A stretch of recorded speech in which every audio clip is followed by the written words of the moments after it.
ساتھ ساتھ انہوں نے کہا کہ اگر انگلینڈ میں اس طرح کا معاملہ ہو، کسی پر الزام ہو، تو وہ پارلیمنٹ میں گھسنے کی جرت نہیں کر سکتا، لیکن پاکستان میں ایسے اس معاملے پر تفصیل میں بات کریں گے۔ اس کے علاوہ قائد حزب اختلاف شہباز شریف نے وزیر اعظم پاکستان کا جو پیکج ہے وہ مسترد کر دی ہے، اس کی مہنگائی کے حوالے سے کیا اثرات ہوں گے، اس پہ بھی بات کریں گے۔ پروگرام میں ہمارے ساتھ موجود ہیں جناب سجاد میر صاحب۔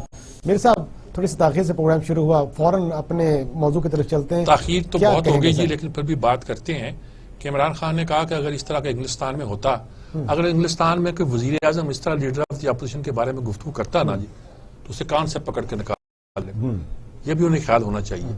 وہ انگلستان کھیلتے ہوئے آئے ہیں، قائد اعظم کی طرح پارلیمنٹ کے اجلاس اٹینڈ کرتے ہوئے نہیں آئے۔ اگر انہوں نے ذرا بھی شوق ہوتا سیاست کا اس زمانے میں بھی، تو تاریخ میں یہ بھی لکھا جاتا کہ وہ پارلیمنٹ پہ جایا کرتے تھے اور فلاں فلاں پارلیمنٹیرین کے ساتھ ان کے تعلقات تھے۔ ایک ایسی بات ہے، فضول بات ہے کہ بار بار، یا تو اس کا مطلب یہ ہے کہ الیکشن سر پہ کھڑا ہے اور وہ الیکشن کا مینٹرا کہ وہ پرانے کرپٹ تھے، میں کرپٹ سے ہاتھ نہیں ملا سکتا، یہ نہیں کر سکتا، وہ نہیں کر سکتا۔ پھر ثابت تو کرو، کرپشن ثابت تو کرو۔ ابھی تک ایک کرپشن کسی کی آپ ثابت نہیں کر سکے، اور آپ کے فرمان جو ہے، اس کا مطلب ہے کہ آپ ہی کروا رہے ہیں نیب سے سارے کام۔ یہ اگر آپ نیب کے آئیڈیا کو بائی کر رہے ہیں، اس کے چیف کو آپ اپنی تعیناتی اپنے کھاتے میں لے رہے ہیں اور سارے کام خود کرنا چاہ رہے ہیں، تو اس کا کیا مطلب ہے؟ کیا چاہتے ہیں آپ؟ ساری سوچنے کی باتیں ہیں۔ میر صاحب، اب اس معاملے میں آئین زیادہ مقدم ہے یا وزیر اعظم کی ذاتی سوچ ہے؟ مزید بات کرتے ہیں، ہمارے ساتھ ممتاز دانشور اور تجزیہ کار مرتضیٰ سولنگی صاحب موجود ہیں۔ مرتضیٰ سولنگی صاحب موجود ہیں، مدد کرتے ہیں، بہت تاخیر ہو گئی، لیکن ان سے انشاءاللہ ہمیں بہت اچھا انپٹ ملے گا اس وقت۔ السلام علیکم سولنگی صاحب۔ جی وعلیکم السلام۔ اچھا جناب، بات ایک وزیر اعظم صاحب تو کہتے ہیں کہ میں کرپٹ لوگوں سے ہاتھ نہیں ملا سکتا اور میں نے بڑا اچھا پیکج دے دیا، کیا کہیں گے آپ اس کو؟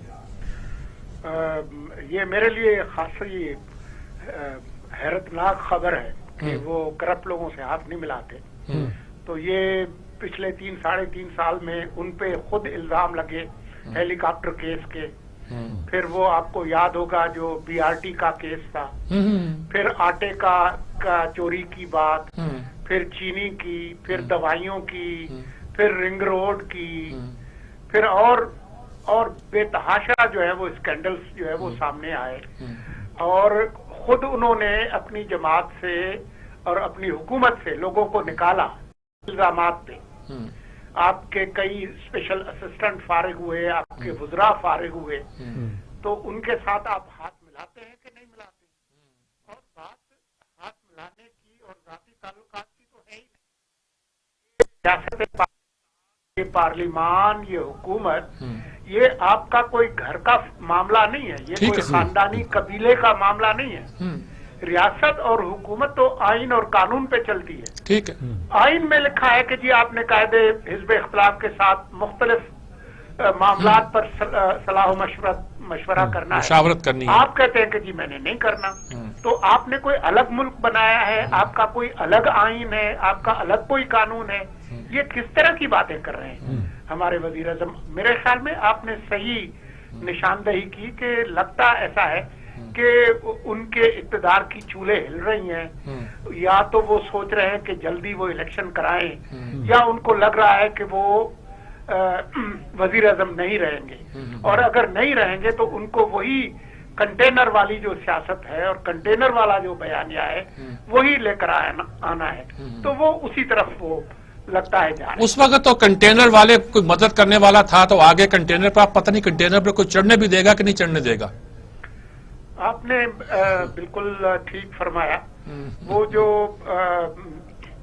جب وہ میاں فاختہ اڑاتے تھے وہ دن جو ہے وہ چلے گئے، میاں فاختہ، تو اب یہ ممکن نہیں ہوگا۔ اب آپ یہ دیکھیں گے کہ کس طرح سے معاملات تیزی کے ساتھ ان کے ہاتھ سے نکلتے ہیں۔ بہت شکریہ سولنگی صاحب، میں آپ سے تفصیلاً بات کسی دن پھر کروں گا۔ آج چونکہ بالکل وقت ہمارے پاس کم تھا، میں نے پھر بھی چاہا کہ آپ سے گفتگو ہو جائے تاکہ کچھ نہ کچھ تو انپٹ آئے۔ انشاءاللہ آئندہ بھی آپ سے بات جاری رہے گی اور گفتگو بڑھتی رہے گی۔ جی سر، انہوں نے تو واضح کہہ دیا، وہ سارا واضح کہہ دیا، اور وہی مسئلہ ہے جو ہم دوسرے لوگوں سے پوچھنا چاہتے ہیں۔ اگر ہمارا رابطہ ڈاکٹر شاہد حسن صدیقی صاحب سے ہو جائے۔ سر، قائد حزب اختلاف نے آج کہا کہ پیکج مسترد ہے، ادھر جو ہے وہ مہنگائی روز پیکج تو مذاق ہے نا جی۔ انہوں نے کہا کہ وہ قوم سے خطاب کا شوق وہ پورا پتہ نہیں، ہمارے کسی نے کہا تھا، شاید فرق سلیم نے کہا کہ 13 کروڑ بندوں کے لیے یہ 1 ارب اور 20 کروڑ جو روپے ہیں، ایک آدمی کے ایک دن میں 5 روپے پڑتے ہیں۔ ₹5 میں ننگی نہائے گی کیا چوڑے گی کیا والی بات ہوتی ہے. یہ تو ایک طرف کی بات ہوگی. دوسرا بات ہے کہ اس طرح کی ٹارگیٹڈ سبسڈی دینا اس وقت ہوتا ہے جب طے ہو جائے کہ ایک بڑا طبقہ جو ہے غربت کی اس حد سے پیچھے چلا گیا ہے, اور پھر یہ تو فورن فنڈڈ ہوتا ہے, آپ کے اپنے وسائل سے تھوڑا ہے. ورلڈ بینک وغیرہ نے کچھ آپ کو اس میں ایڈ دی ہوئی ہے احساس پروگرام میں, دوسرے پروگراموں میں. یہ حکومتوں کو ظاہر کرنا چاہیے پیسہ کہاں سے آتا ہے. ہم بک منگے نہیں ہیں کہ خیرات کے پیسوں پہ پلتے رہے یہ قوم. پناہ گاہیں, دسترخوان اور یہ ساری چیزیں جو ہوتی ہیں, یہ اس بات کی علامت ہوتی ہے کہ معاشرے میں بالکل سکت نہیں, لوگ روٹی کو ترس رہے ہیں, لوگوں کو رہنے کو جگہ نہیں ہے, روٹی کپڑا مکان ختم. یہ بات ہے اس کا. آپ سبسڈی دے رہے ہیں 3 چیزوں پہ, دال پہ دے رہے ہیں, معیشت کا کیا بنے گا, اس کو کون اٹھائے گا؟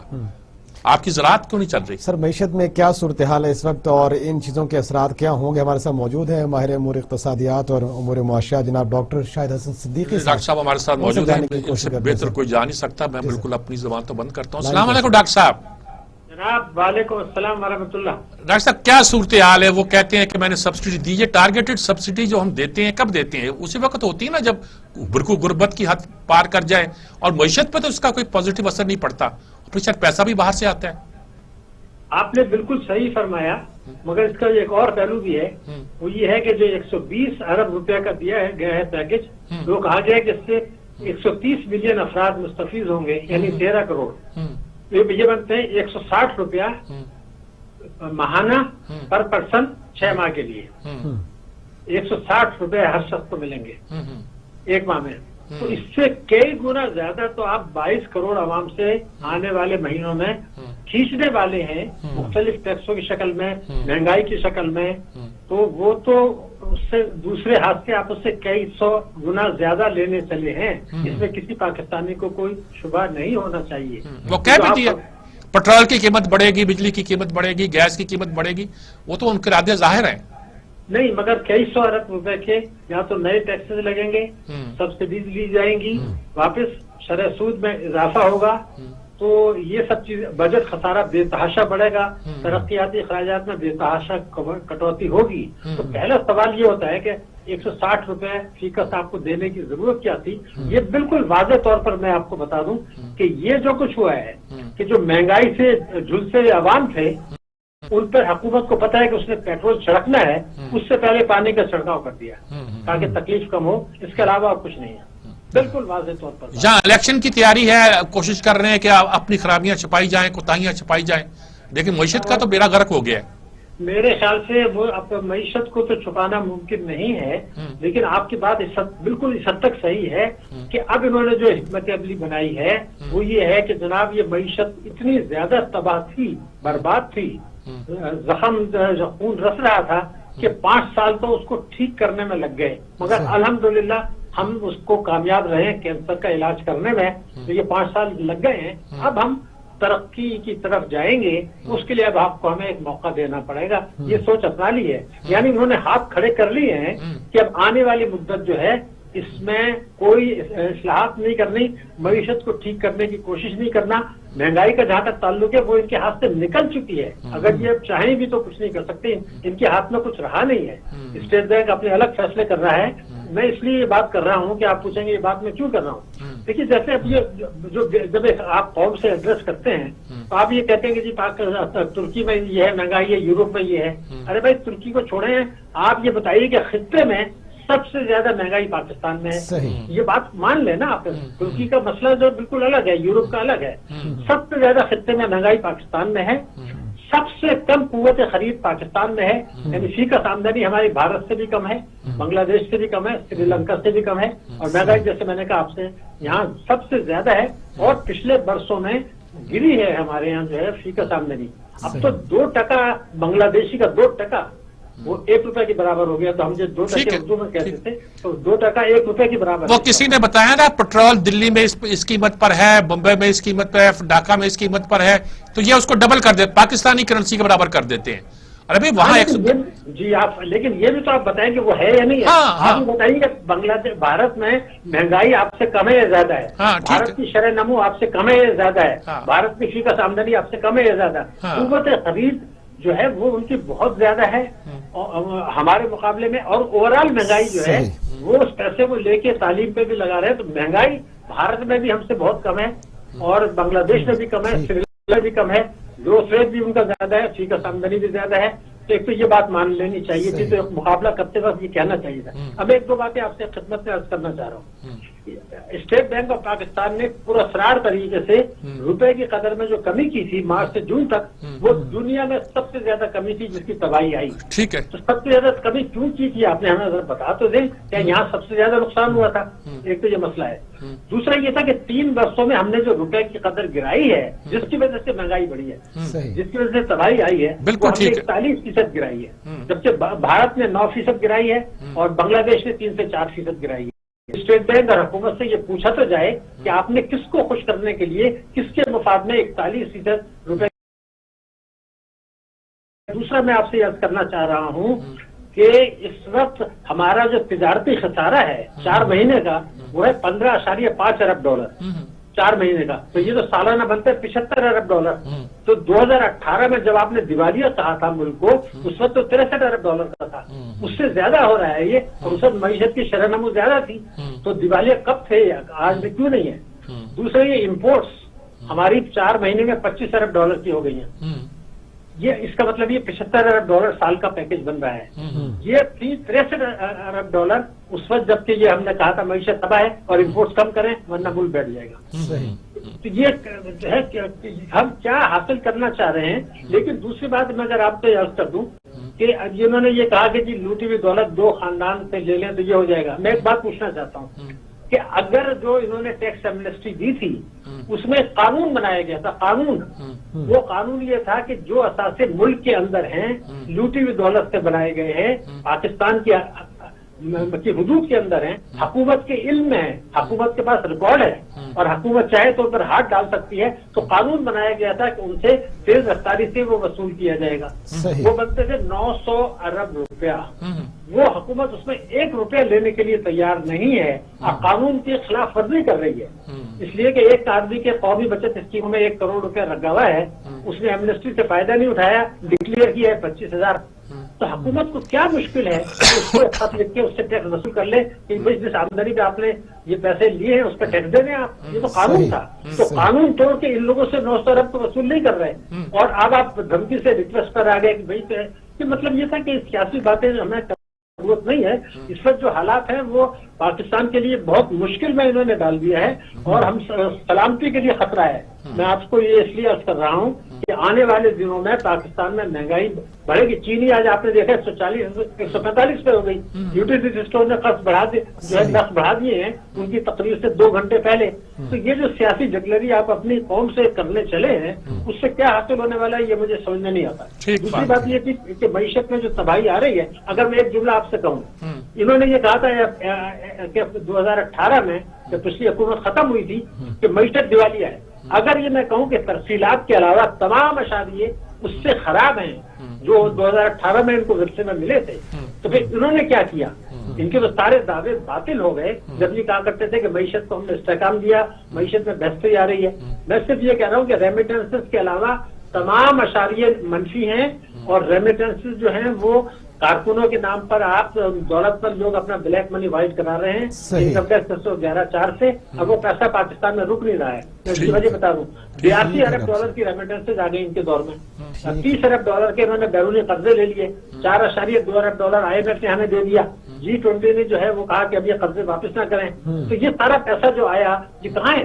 کوئی پروجیکٹ تو لگا نہیں. تو پھر ریزرو ہمارے پاس کیوں نہیں ہے؟ روپیہ کیوں گر رہا ہے؟ تو یہ تو اندھے کو بھی نظر آ رہا ہے کہ یہ فلائٹ آف کیپٹل ہو رہا ہے، کوئی پروجیکٹ نہیں لگ رہا. اور یہ پیسہ جس کی میں نے تفصیل آپ کو بتائی ہے یہ کہاں ہے؟ اس کا کوئی جواب دینے کے لیے تیار نہیں ہے. بالکل. بہت شکریہ آپ کا شاہد حسن صدیقی صاحب. ڈاکٹر صاحب بہت شکریہ. وقت کم تھا لیکن آپ نے بہت ساری بات بہت کمپیکٹ اور پریسائز انداز میں کی، بہت جامع بات کی. میرا خیال ہے اور وقت آپ کے پاس سر ایک تھوڑا سا وقت ہے، ہم ایک ٹاپک اور ڈسکس کرنا چاہتے ہیں کہ الیکشن کمیشن نے N133 کے ضمنی انتخابات میں الیکٹرانک ووٹنگ مشین کو آزمانے کا فیصلہ کیا، اور ایک غیر ملکی کمپنی ہے ریلائنس، وہ بھی اپنی بنائی ہوئی مشین کے اوپر جو ہے نا وہ اس کی ڈیمونسٹریشن دے گی. کیا سمجھتے ہیں اس سے کوئی نئی چینج آئے گی ہمارے انتخابات کے طریقہ کار میں؟ میں کچھ کہہ نہیں سکتا، اس پہ بہت سی آئیڈیاز ہیں. ہم نے قمر دلشاد صاحب سے کوشش کی تھی کہ رابطہ ہو جائے. اگر اب بھی رابطہ ہو گیا تو ہم کوشش کریں گے مختصر وقت میں انہی سے بات کی جائے. یہ تجربہ کرنا ہے، تجربہ کر لیں آپ. اور یہ سلیکشن میں تو پی ٹی آئی کا بھی کوئی سٹیک نہیں ہے. ان کا کینڈیڈیٹ تو میدان سے باہر ہو چکا ہے اور وہ فارمی غلط فل کی ہے، کہتے ہیں سازش ہوئی ہے، کہتے ہیں پارٹی کے اندر سازش ہوئی ہے. کچھ کو لوگ کہتے ہیں کہ کینڈیڈیٹ سے لڑنا نہیں چاہتے تھے. یہ تو خیر اگر سازش ہوئی ہے تو یہ تو پوری پور ریگنگ کے کھاتے میں آتا ہے. اور اگر انہوں نے خود سازش کی ہے، ان کی پارٹی نے کی ہے، تو پارٹی کی انٹرنل لڑائی میں آتا ہے. لیکن دیکھنا یہ ہے کہ یہ جو اگر اس کا تجربہ کیا جاتا ہے اس مشین کا تو کرنا چاہیے. ایک بائی الیکشن میں کوئی حرج نہیں ہے. سر اپوزیشن کی جماعتوں نے اس پہ تو شروع سے ہی اعتراض اٹھا دیے ہیں، کیا وہ اس پہ راضی ہو جائیں گے اس تجربے کے لیے؟ وہ تو شروع سے جو اعتراض اٹھائے ہیں وہ دنیا کے تمام 127 سے کتنے ملکوں میں ڈیموکریسی ہے اور ان ملکوں میں سے 8 ملکوں میں اس کو استعمال کیا جاتا ہے. صحیح. جرمن سمیت بہت سے ملکوں نے اس کو ریجیکٹ کر دیا ہے کہ اس میں بھی ہے. اب مشین کو تو انسان تو مشین کو تو بیوقوف بنا سکتا ہے نا جی. سامنے پڑے ہوئے ڈبے کو تو بیوقوف بنانا اور طریقہ ہوتا ہے، وہ تو ہماری گنڈا گردی ہے جو ہم کرتے ہیں. لیکن مشین کو آج کل تو سافٹ ویئر ہی بدلنا پڑتا ہے نا جی. کیا پتہ چلے گا آپ نے اندر کون سا دماغ ڈالا ہے، کون سا سافٹ ویئر ڈالا ہے، کیسے ڈالا، کیا نہیں کیا. بہت سے خطرات ہیں. جو سابق وزیر اعظم کہتے تھے خلائی مخلوق آ جاتی ہے، اب سافٹ ویئر کا دور ہے تو کچھ نہ کچھ کہیں نہ کہیں تو معاملہ ہوگا. دیکھیے آپ کر لیتے ہیں اس مسئلے کو، دیکھتے کیا بنتا ہے. اس پہ مزید بات کرتے ہیں. ہمارے ساتھ موجود ہیں جناب قمر دلشاد صاحب، سب انسپکٹر الیکشن کمیشن. ان کا کیا نقطہ نظر ہے، ان سے جانتے ہیں. جی السلام علیکم قمر صاحب، کیا حال ہیں آپ کے؟ بالکل خیریت ہے، بتائیے. اچھا، یہ جو بہت وقت ہمارے پاس بہت دیر سے ہم چاہ رہے تھے کہ پروگرام پہلے شروع کریں، یہ جو ہمارا فیصلہ ہوا کہ ضمنی الیکشن میں اس مشین کو استعمال کیا جائے شاید باہر سے بھی، آپ کیا کہتے ہیں؟ کوئی تجربہ کامیاب ہوگا یا کیا ہوگا؟ یہ نہیں، تجربہ ناکام ہو جائے گا اس لحاظ سے کہ یہ گورنمنٹ نے اپنی جو ہے ان پر دباؤ ڈالا. الیکشن کمیشن آف پاکستان پر کہ آپ اس کو استعمال کر کے دیکھیں، تو پھر الیکشن کمیشن پاکستان آئین کا جو آرٹیکل 217 ہے اس میں جو سیکشن ہے 103 اس میں لکھا ہوا تھا کہ جی آپ ایکسپیریمنٹ بیسس پر آپ اس کا تجربہ کرتے رہیں. لوگ اس کا ہماری جو الیکٹرانک ووٹنگ مشین ہے انہوں نے کہا ٹھیک ہے 15 20 25 پولنگ اسٹیشنوں پر پریکٹیکل بھی دیکھ لیں گے اس میں کیا خامیاں کیا خرابیاں ہیں، اور ساتھ وہ ایک حکومت کا منشا بھی ٹھیک ہو جائے گا اور وہ الیکشن ایکٹ کی بھی جو ہے وضاحت وہ پوری ہو جائے گی. یہ پورے پاکستان میں الیکٹرانک ووٹنگ مشین کا استعمال اب ناقابل عمل بھی ہے، ناقابل فہم بھی ہے، کیونکہ 1.5 سال کا عرصہ رہ گیا ہے اور اس کے لحاظ سے اس کی بڑی ضروریات ہے وہ بہت لمبی چوڑی ہے. تو قانون سازی کروا لیں گے، قانون سازی میں کے پاس میجارٹی ہے اس پارلیمنٹ میں، لیکن اس کے بڑے دور سے نتائج نکلیں گے. الیکشن کمیشن پاکستان اس پہ آنرشپ بھی نہیں لے رہا اور یہ بھی بتا رہا ہے کہ اس کے اندر سیکریسی کا بھی جو ہے سیکریسی اور وہ اس کی ہم ضمانت نہیں دے سکتے. تو یہ الیکٹرانک ووٹنگ مشین حکومت کی ویسے ضد ہے اور ہمیں تو یہ نظر آ رہا ہے کہ 2023 تو بہت دور رہی ہے. کیا ہوتا ہے ابھی چند مہینوں میں ہی معاملہ جو ہے وہ الیکشن کا نیا مینڈیٹ لینے کا جو ہے معاملہ سامنے آ جائے تو بہت بڑی باتیں ہو رہی ہیں. تو حکومت نے آپ کی طرف جو ضد تھی وہ الیکشن کے پاکستان کا ٹھیک ہے کہ آپ 15 20 25 پولنگ اسٹیشن پہ کروا دیتے ہیں اور آپ حیران ہوں گے جو الیکٹرانک ووٹنگ مشین جو اس میں اسٹور رکھی ہوئی ہیں یہ 3-4 سال پرانی ہیں. یہ کوئی 50-60 مشینیں ہیں جب آج پرانی. اچھا پرانی پہلے بھی تجربہ کیا تھا ناکام ہو گیا تھا، اب یہ بھی کریں گے یہ بھی ناکام ہو جائے گا.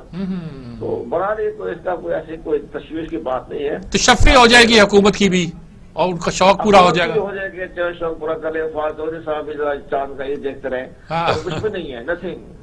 اس میں کوئی بات نہیں ہے، کوئی گراؤنڈ نہیں ہے اس کے اندر. بہت شکریہ آپ کا قمر دلشاد صاحب، بہت شکریہ آپ کا. وقت بہت کم تھا ہمارے پاس لیکن ہم نے 3 اہم لوگوں کی رائے جو تھی بڑی کمپیکٹ انداز میں وہ لے لی اور میرے خیال میں عورتوں کے آج ایسا موضوع نہیں ہے. وقت آج ہمارے پاس بہت کم تھا اور ٹیکنیکل وجوہ کی بنیاد پر ہم پروگرام تھوڑی سی بات کر لیتے ہیں. ہمیں کہا گیا کہ ہم اس پر بات کر لیں کیونکہ تحریک لبیک کا جو دھرنا تھا اس کے معاہدے پر عمل درآمد شروع ہو گئی ہے اور ابھی جو ہے وہ پنجاب نے سمری بھی منظوری دے دی ہے جس میں قلعدم کا لفظ ہٹایا جائے گا. سر آپ کا تجزیہ کیا ہے اس پہ؟ اب جیسے وہ ساری وہ باتیں مانی جا رہی ہیں جو ان کے مطالبے تھے. قلعدم قرار کیوں دیا تھا؟ نانی نے قسم کیتا برا کیتا کر کے چڑھتا اس تو برا کیتا. یہ کہانی عجیب و غریب ہے. صحیح. اب لوگ پوچھیں گے آپ سے کیوں چھوڑا, آپ نے کیوں ختم کر رہے, کل جب کیا تھا کیوں کیا تھا, پھر کیا تھا پھر آپ سپریم کورٹ پہ لے کے کیوں نہیں گئے ان کو الیکشن میں ڈسکوالیفائی کرنے کے لیے. الیکشن وہ لڑ سکتے ہیں کل عدم. عجیب تماشا کیا ہوا تھا آپ نے, تو اس کو تو جانا ہی تھا اور وہ جا رہا ہے. اسٹیٹ پتہ نہیں کیا کر رہی کیا نہیں کر رہی. اس سے پہلے جو باتیں تھی کہ حکومت معاہدہ کرتی ہے پورا نہیں کرتی, کم از کم یہ گلہ تو دور ہو جائے گا. اب یہ ظاہر ہے کہ معاہدہ کرتی دور نہیں کرتی, اب انگوٹھا گلے پہ رکھ کے معاہدہ ہو رہا ہے. آپ نے 9 پولیس والوں کی جانیں دے دی, کیا اب آپ تبادلے کریں گے, آپ پھر 7 آئی جی بدل چکے ہیں. آپ کیا چاہتے کہ آپ یہاں فوج کو لانا چاہتے تھے, رینجر کو لانا چاہتے تھے, وہ اپنے لوگوں پہ کیوں گولیاں چلائیں. آپ ناکام ہو رہے ہیں تو آپ اپنی ناکامیوں کو اس طرح چھپانے کی کوشش نہ کریں. میرا خیال میں جو تو ٹھیک ہوا, لیکن جب آپ نے اس وقت کیا تھا غلط تو وہ کیا کیا تھا. ٹھیک ہے امیر صاحب, ٹھیک. میرا خیال میں اسی کے ساتھ پروگرام کا وقت ختم ہو گیا. امیر صاحب نے جیسے کہا کہ وقت سے پہلے اگر ہاتھ کو روک لیا جائے تو بہت سی مشکلات کا سامنا نہیں کرنا پڑے گا, اور حکومت کو بھی اس پر سوچنے کی ضرورت ہے. اسی کے ساتھ اپنے میزبان غفران چغتائی کو پروگرام سے سجاد میر کے ساتھ سے اجازت دیجیے. اللہ حافظ.